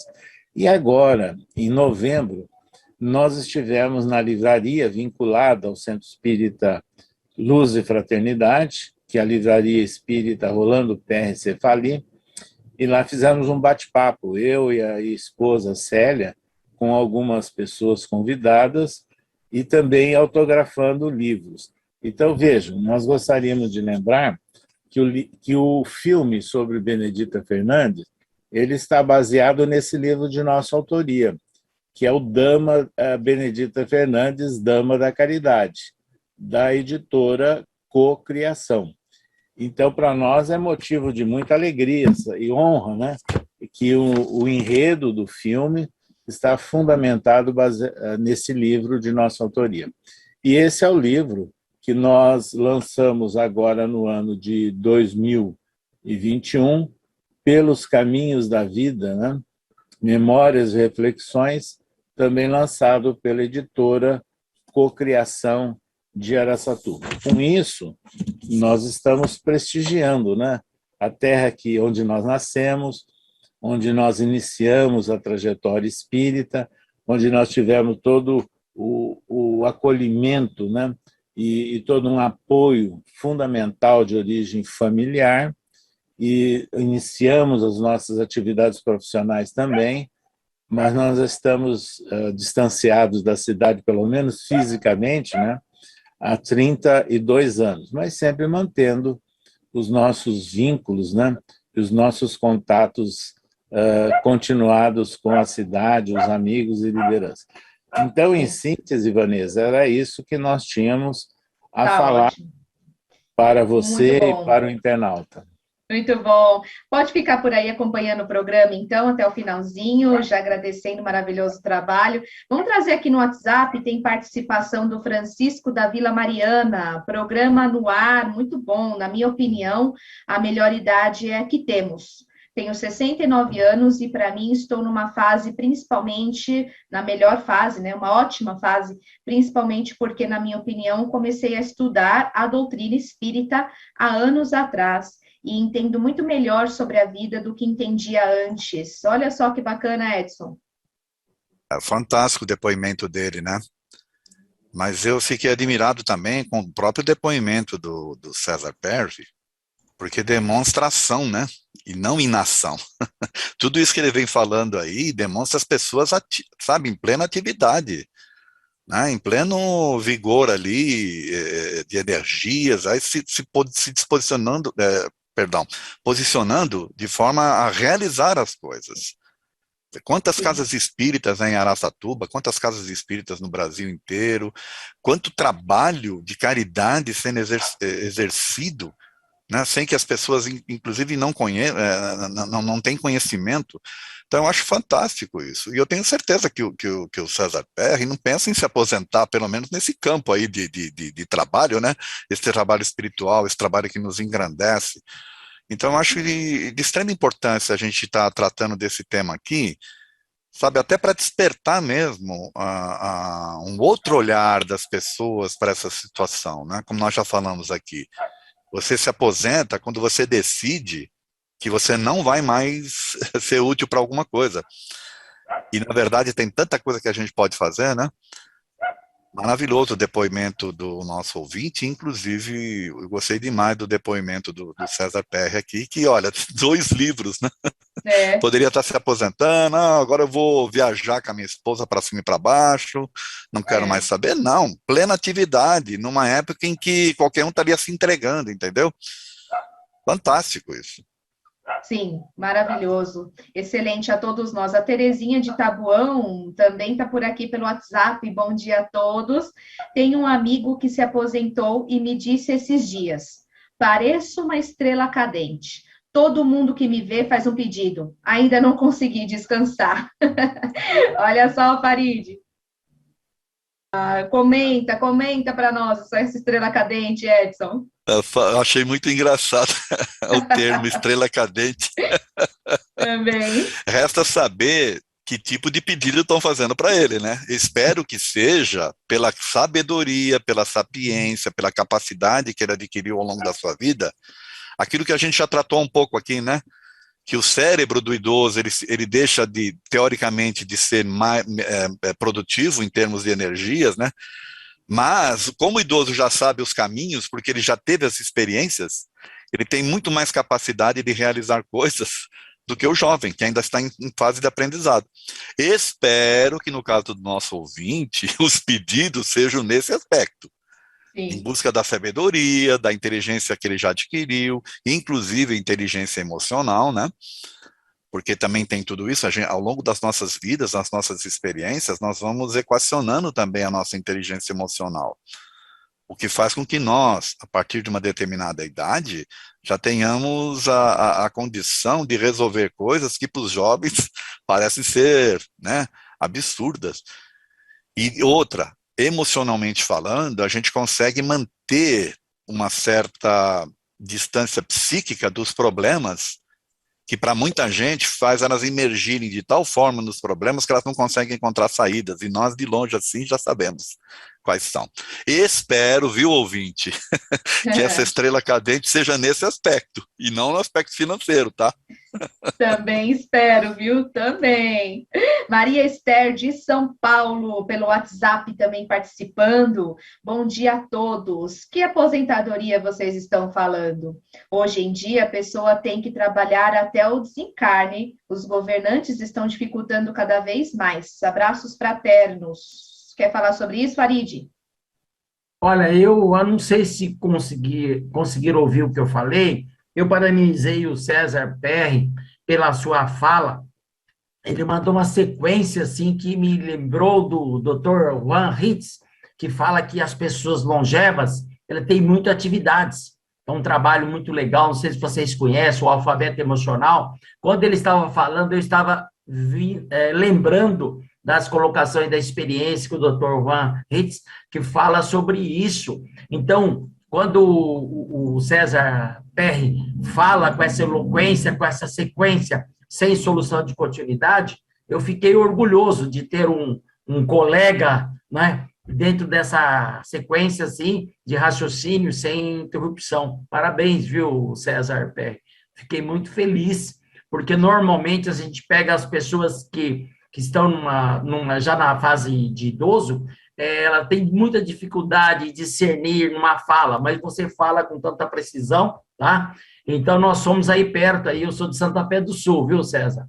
Um pouquinho para cima, aí, 80 quilômetros de Araçatuba, né? Fiquei muito feliz com a sua colocação. Conheço Santa Fé.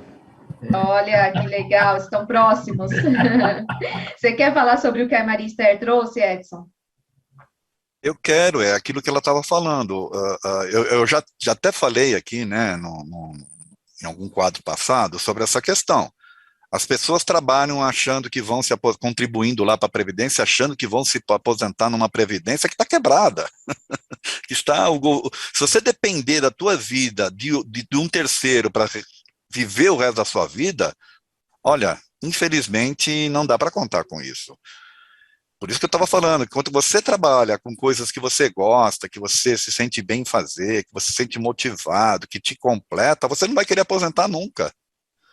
Essa que é o detalhe. Então, infelizmente, ainda temos que, em termos de educação, reorientar os nossos jovens nesse aspecto, né? Apesar de que eu acho que isso já está acontecendo, né? Mas reorientá-los dentro desse aspecto, de que não é para trabalhar a vida inteira em algo que, por exemplo, você não gosta, que você se desgasta, você se, né?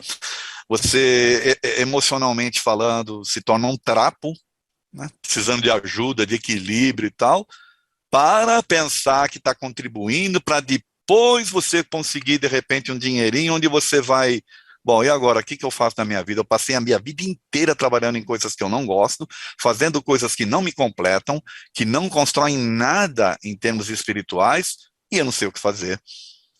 Então, que a gente tenha que ter essa mente, né, de que não é para se aposentar, pelo contrário, é para você construir ao longo da sua vida um caminho, um percurso, que talvez lá na frente você deixe de fazer determinada atividade profissional, mas que você se integre em outros tipos de atividades.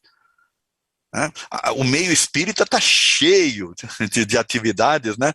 Aliás, o pessoal meio que fala, né, que o meio espírita é onde está a velharia, mas é uma velharia produtiva, é uma velharia que faz as coisas acontecer. O César Peck traz aí uma série de exemplos na cidade de Araçatuba.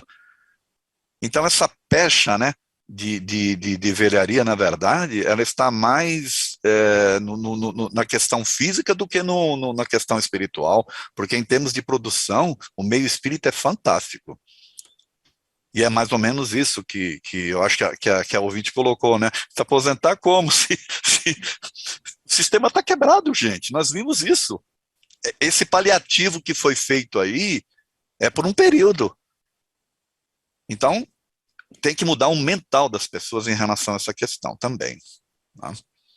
Muito bom. O nosso telefone, 0800 979 5011, para você deixar sua ligação.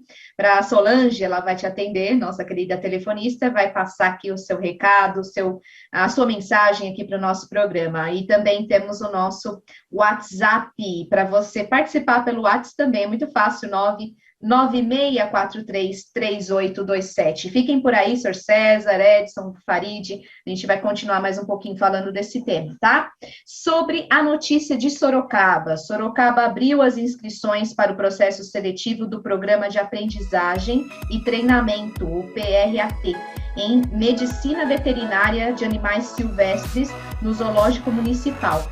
O prazo se encerrará no dia 17 de dezembro. Segundo a Prefeitura, os residentes do programa realizarão as atividades no Zoológico de Sorocaba e, quando necessário, nas diversas áreas do Hospital Veterinário da Faculdade de Medicina Veterinária e Zootecnia da Unesp, ou em outras localidades de interesse do PRAT. Podem candidatar-se à seleção médicos veterinários portadores de diploma de graduação, obtido no máximo há 2 anos, a contar da data do edital. O programa de aprendizagem e treinamento terá início em 1º de fevereiro de 2022 e a bolsa mensal será no valor de R$ 2.200. O programa terá duração de 12 meses, com uma carga horária de 2.200 horas. O edital do processo seletivo pode ser conferido no site fmbz.unesp.br. Mais informações podem ser obtidas de segunda a sexta-feira, das 8 às 17 horas, pelo telefone 15 3227 5454, no ramal 200, ou pelo e-mail estágiozulsorocaba@gmail.com. Previsão do tempo para Guarulhos, máxima de 27, mínima de 14 graus com sol. Em Sorocaba, máxima de 29, mínima de 16 graus, sol também. Três Corações, Minas Gerais, máxima de 27, mínima de 15 graus, parcialmente nublado. E os amantes dos livros podem contar agora com um novo endereço literário em Guarulhos, em São Paulo, né? O Mercalivros, conhecido como Sebo da Cidade, abriu um novo espaço na rua 13 de maio, 340, na Vila Galvão, em Guarulhos. Olha as fotos aí do Mercalivros, que bacana, né? Muito bom. Assim como no tradicional endereço na Rua São Gabriel 231, na Vila Renata, na nova loja, o público encontrará uma grande variedade de livros novos e seminovos sobre diversos assuntos: literatura, religião, autoajuda, ficção, música, biografias e estudos. Além de livros, há também a opção de produtos artesanais exclusivos, confeccionados pelos voluntários da Fundação Espírita André Luiz, tudo com preços bastante acessíveis. Ao comprar no Mercalivros, né, o público contribui na preservação de recursos da natureza e ajuda uma linda causa social, porque esses recursos gerados com essas vendas são revertidos para a manutenção do Grupo André Luiz, Casas André Luiz e FEAL, que atuam com amor e comprometimento no cuidado com o ser humano e a transformação do planeta. Loja Mercalivros Vila Galvão, Rua 13 de Maio, 340, na Vila Galvão, em Guarulhos. Dias e horários de funcionamento, segunda a sábado, das 9 às 17 horas. Bacana demais, parabéns pelo trabalho. Deixa fluir. Débora Espadoto tem mais informações no Manhã Boa Nova. Vamos conferir.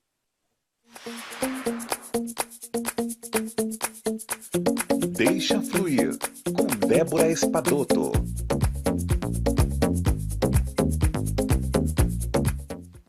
Olá, amigos da Rádio Boa Nova e TV Mundo Maior. Sempre um prazer para mim estar aqui junto com vocês. E hoje eu trago para compartilhar com vocês uma pergunta de uma seguidora minha, que ela me colocou a seguinte questão: Débora, eu entrei nesse processo de reforma interior, de autoconhecimento, de conexão espiritual, de desenvolvimento da minha espiritualidade, e o meu marido não. Ele é totalmente às avessas de tudo isso e está sendo muito difícil conviver com ele, porque eu sei o quanto isso pode fazer bem para ele e ajudá-lo, mas ele não quer ouvir as minhas questões. Inclusive, a gente tem atritos por causa desta diferença de opiniões. O que fazer? Gente, é tão interessante, né, que isso acontece muito entre as famílias. Um começa a despertar para a espiritualidade e o outro não. E aí, como fazer dessa convivência uma convivência que ainda seja harmoniosa? Bom, primeira coisa, né? Respeito. Precisamos respeitar que todos têm a sua forma de caminhar, o seu ritmo, o seu tempo. Eu sempre lembro daquela metáfora das pipocas, né? Você tem uma panela, vai fazer pipoca. Aí você coloca o óleo, esquenta o óleo, derrama todos os grãozinhos de pipoca lá dentro e o óleo começa a esquentar e aos poucos as pipocas vão estourando. Não é verdade que umas estouram primeiro que as outras? Outras demoram para estourar, né? E outras nunca estouram, apenas queimam. Então, nós também somos assim na vida. Uns despertam mais rápido, outros levam um pouco mais de tempo e outros, gente, jamais vão despertar nessa vida. E o que nos cabe a fazer nessa situação? Respeitar. Nós estamos com essas pessoas, né, para estar com elas, aprendendo com elas. Aliás, existe uma lei do contraste que nos permite aprender com contraste. Então, se você está numa situação assim, que você está pensando de uma forma e o seu parceiro está pensando de outra, aproveita para aprender com a situação. Aproveita para perceber como que aquela pessoa pensa, para perceber que você não dispõe de toda a verdade, que você só está despertando para um ângulo dessa verdade, né? E você não detém toda a verdade, não. Então, vai aprendendo com esse contraste, vai aprendendo com essas diferenças. Aliás, nunca somos iguais às pessoas que convivemos. Portanto, é necessário que tenhamos respeito uns pelos outros. E lembrar sempre que a nossa responsabilidade não é mudar o outro, é mudar a gente. E às vezes a gente esquece, né? A gente fica querendo que o outro haja do jeito que a gente é, do jeito que a gente quer. E na verdade isso é uma violência, é uma não aceitação a como eles estão sendo, a como eles são. Então nós precisamos nos conscientizar que nós só temos responsabilidade pela nossa vida e não pela do outro. e precisamos respeitá-los. Agora, se chegar num ponto que essa convivência já realmente não é mais harmoniosa em função desta questão, aí é válido sim conversar, buscar uma ajuda profissional, tomar as decisões necessárias, né? Muitas vezes até de uma separação saudável, né? Mas o importante é não deixar que as diferenças atrapalhem o amor e a harmonia de dentro de casa. Por isso que o respeito e a aceitação do outro é fundamental. Eu espero que essa conversa aqui tenha te ajudado a refletir um pouquinho hoje, porque quase todos nós passamos por situações assim, né? Somos todos diferentes, embora tão parecidos. Um beijo no seu coração e até o nosso próximo áudio. Débora Espadoto está de volta na próxima sexta-feira aqui no Manhã Boa Nova, e lá no WhatsApp temos a Zildir da Zona Leste participando. Bom dia, estou assistindo a TV no YouTube. Na pandemia eu não fiquei parada, fiz cursos e sustentação nos trabalhos, terminei o curso de aprendiz do Evangelho, tudo online, e me sinto muito bem. Farei em janeiro 70 anos, com muita disposição e ainda canto no coral. Beijos nos corações de todos. Olha que exemplo bacana, senhor César. O que o senhor acha? Ótimo. Eu acho que o importante é o que foi falado aí pelos amigos, né? O Edson, Farid, que a aposentadoria, para quem consegue, né, se aposentar, eu tive esse privilégio. Eu consegui me aposentar em condições razoáveis, mas consciente de que era uma aposentadoria de uma atividade de ordem material apenas. Mas eu continuei me dedicando, agindo, né, intensamente para aproveitar, né, os dotes, as oportunidades, as habilidades, a experiência que nós tivemos na vida. Então o importante é esse, é não parar. Muito importante, muito bom, senhor César. Também pelo WhatsApp, o Vander de São Paulo. Bom dia, trabalho em uma gigante da aviação mundial há 26 anos. Me tornei um livro de referências e me sinto muito bem guiando os mais jovens que estão chegando na empresa. Trouxe jovens para o meu departamento. Pretendo um dia sair? Sim, até porque quero deixar a porta aberta para os jovens. Assim que eu sair, vou trabalhar em outras atividades, principalmente as voluntárias. Para parar e esperar a morte chegar? Nunca. E diga ao Farid que a Olguita é minha amiga do trabalho. tá falado aí, ó, o Farid caiu, mas a gente deixou o recado. Olha também que bacana esse depoimento, Edson. Fantástico, né? Você vê que ele tem a plena consciência de não pôr a candeia embaixo do alqueire, né? Como Jesus falou, né? Você tem que iluminar, quer dizer, se você adquiriu conhecimento, se você adquiriu experiência, vamos passar isso para os demais, né?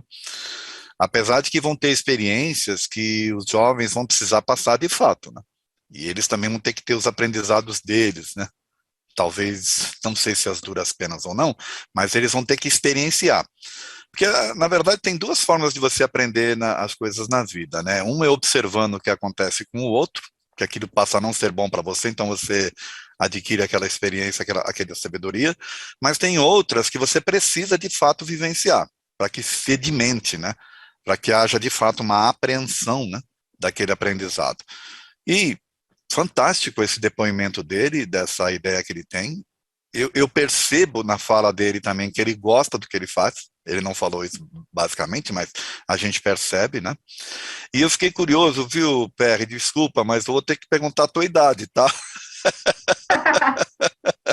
Porque eu sinto que você tá tão bem, você tá fantástico aí, você tá tão bem, né? Nas coisas que você faz, na sua produtividade aí como espírito, né? E se você permitir, eu gostaria de saber, para que você possa até, de alguma forma, incentivar os nossos ouvintes, né? Eu estou chegando nos 74 anos, né? Opa! Olha só, que trabalho bonito aos 74 anos, viu? Maravilhoso. Que bom. É muito bom. A Terezinha também está conosco no WhatsApp. Parabéns a todos que conseguem ter 2, 3 mais atividades, né? 2 ou 3 remuneradas, mas não podemos esquecer a quantidade de pessoas desempregadas. Como disse antes, a maioria das pessoas, a aposentadoria é ter uma renda para se manter vivo. Pois mesmo que tenhamos uma mente jovem, o corpo envelhece, adoece, e para não sermos um fardo para os familiares, ter uma renda de aposentadoria é muito necessário. Quanto ao fato do governo não ter dinheiro, bom, aí é uma questão de administração, pois vemos ano a ano recordes de arrecadação de imposto. Olha, deixou o seu recado aqui para nós também, ótimo recado, né, seu César? Não, sem dúvida, viu? E o comentário que ela fez me fez lembrar um comentário que eu recebi nessa semana de um profissional da área da saúde com quem eu estava me consultando. Ele falou, olha, o seu cérebro, a sua atividade mental tem uma velocidade X, mas as suas atividades corporais têm uma atividade muito abaixo disso. Você vai ter que aprender a equilibrar e maneirar, não deixando de realizar, mas também não sobrecarregando excessivamente as condições do corpo, né? Então, isso é importante a gente aprender, o equilíbrio, né? Entre espírito e corpo, espírito e matéria, né? E lembrando, né, André Luiz nos fala que a reencarnação é um meio, a educação divina é um fim. Nós estamos sempre num processo de aprendizagem. Excelente, excelente. Qual que é a visão espírita do idoso, Edson? Olha, a gente já tratou muitas coisas aqui, né? Se a gente for parar para pensar... Aliás, eu tenho uma palestra, viu, Vanessa, sobre o envelhecer. Ótimo. Lá no meu canal no YouTube, e ela já teve muitos acessos interessantes. Se a gente for parar para pensar, feliz aquele espírito que chega na fase adulta. Por quê? Porque ele adquiriu essas experiências todas. Eu costumo dizer para o pessoal que se eu tivesse desencarnado com meus 35 anos de idade, eu estava em maus lençóis. Ia ser uma pena para nós também. Mas como eu tive a oportunidade de ficar mais tempo no corpo e tendo essas outras experiências, a gente vai se transformando, a gente vai se modificando ao longo das experiências e se preparando de fato espiritualmente para o nosso regresso para o lar oficial, que é o espiritual. Então, para o ser espiritual encarnado, a velhice, né, a fase adulta, a fase da velhice, era de extrema importância nos aspectos educacionais, emocionais e espirituais e por aí afora. Porque o que acontece? O César falou aí, né, que o médico até aconselhou ele, olha, o teu corpo ele já não dá mais aquela condição para que a tua mente produtiva consegue. Então é o momento de fato de você parar no aspecto assim de diminuir um pouco essa tua energia física, mas concentrar mais nas energias, né, espirituais e mentais e por aí afora. Então é de extrema importância que o espírito consiga vivenciar essa fase adulta para os seus aprendizados. Extrema importância. Temos poucos minutinhos, mas fala um pouquinho para nós, por que alguns idosos possuem dificuldade em aceitar palestrantes jovens na casa espírita, Sr. César? Vanessa, você acho que foi inspirada, porque eu recebi uma encomenda de escrever um artigo sobre os desafios para a juventude. Olha e eu só. escrevi essa madrugada, acho que os espíritos me colocaram fora da cama bem cedo para escrever isso. Infelizmente, eu resumo numa palavra, preconceito. Então, eu vou dizer o seguinte, fazendo uma reflexão de todas as oportunidades que eu tive na minha juventude, na minha adolescência, na minha juventude, no meio espírita e no meio profissional, e hoje nós vemos num mundo bastante complexo, que incentiva empreendedorismo, incentiva dinamismo no setor empresarial em geral, inclusão de todas as formas, e de repente no meio espírita nós ficamos tudo cheio de dedos e de cuidados e de ressalva para absorver e integrar o jovem. Então, só tem uma palavra, é preconceito, falta de respeito ao espírito encarnado. Porque nós espíritas, melhor do que ninguém, sabemos que num jovem reencarnado, necessariamente não tem um espírito de criancinha, não. Pode ter um espírito bastante experiente. Muito bom. Eu vou precisar finalizar o programa, mas que recado para finalizar, hein? Excelente. Parabéns pelo seu trabalho, Sr. César. Obrigada por ter participado. Sucesso aí, para todos. Obrigado. Obrigada, Edson. Beijo. Obrigado. Tudo de bom para vocês. Foi um prazer estar com você, viu, César? Tudo de bom. Prazer. Obrigado, Edson. Ai, que legal, né, gente? Beijo para o Farid. Infelizmente caiu conexão, mas um abraço para ele e gratidão também a toda a equipe da produção, da técnica, telefonistas, redes sociais, todo mundo, né?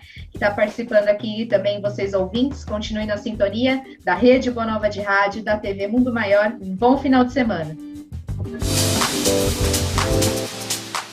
Você acompanhou